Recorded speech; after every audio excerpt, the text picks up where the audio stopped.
Ja? Un tev ir, tas ir tas, ko cilvēki nesaprot. Viņi konstanti cīnās ar to apkārtējiem apstākļiem. Cilvēki to saprot, tev nevar piekrist. Man šķiet, ka cilvēki to saprot. Viņi apzināti izvēlās, neko nemaina. Jo tā ir foršāk dzīvot.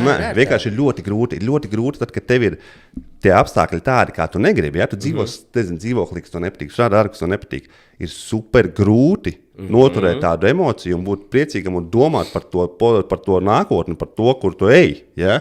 Un nereaģēt uz tiem pašreizējiem apstākļiem. Tas ir pats grūtākais. Un cilvēki vienkārši noturās dienu, 2, 3, bet atkal liekrīt atpakaļ tajā vecajā pārdomā. Tev vajag kaut kādu mērķi. Ja tev nav mērķis, tad ko tu priecāsies par to, ka tev nav naudu un tu domās,